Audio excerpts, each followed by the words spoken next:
10th के बच्चे बोल रहे हैं भैया अगर ऐसी इक्वेशन आ गई पेपर में बोर्ड एग्जाम में तो क्या करेंगे, इसे प्रतिस्थापन सब्स्टिट्यूशन मेथड से कैसे लगाएंगे।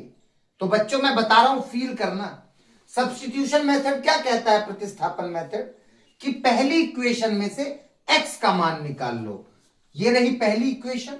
क्या है पहली इक्वेशन, √2x प्लस √3y बराबर 0।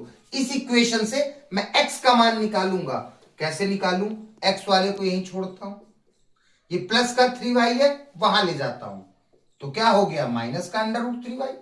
भाई प्लस का √3y था ना, बराबर के वहां भेज दिया माइनस का। x का मान निकालना है, x को यहीं छोड़ा, और ये जो √2 है वो x के साथ गुणे में है तो कहां चला जाएगा, नीचे। वाह, पहली इक्वेशन में से x की वैल्यू निकल आई। इस x के मान को दूसरे समीकरण पे रख दो। प्रतिस्थापन विधि यही कहता है, पहले समीकरण से x का मान निकालो और जो मान निकले उसे दूसरे समीकरण पे रख दो। आओ दूसरा समीकरण लिखता हूं,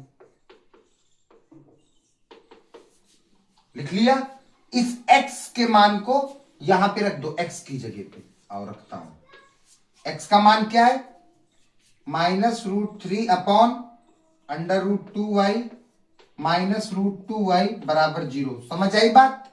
हाँ भैया, अब सॉल्व करता हूं। देखो क्या हो रहा है, ब्रैकेट का मतलब गुणा, √3 और √3 का गुणा, √3 और √3 का गुणा क्या आएगा, 3। तो ऊपर आ गया 3y अपॉन में √2, या माइनस था माइनस लगाया, ये बचा √2y बराबर 0। इसके नीचे कुछ नहीं है तो क्या है, 1। समझ रहे हो ना। अब इन दोनों का क्या करूंगा भैया, एलसीएम लेना पड़ेगा। तो आओ इसका एलसीएम लेता हूं, √2 और 1 का बनाएगा। √2 से √2 मरा, क्या आ गया ऊपर, -3y, ये लगाया माइनस। अब 1 का पाड़ा पर √2 आ जाए, √2 बार में, √2 का गुणा √2 से बराबर 0। समझ आई बात। हाँ भैया, अब ये देखो, ये भी y ये भी y, minus minus plus, 3 2 5y, दोनों के साथ माइनस तो आंसर में भी माइनस, बचा √2 बराबर 0। -5y को यहीं छोड़ा, √2 0 जा 0, y बराबर 0 बटे -5।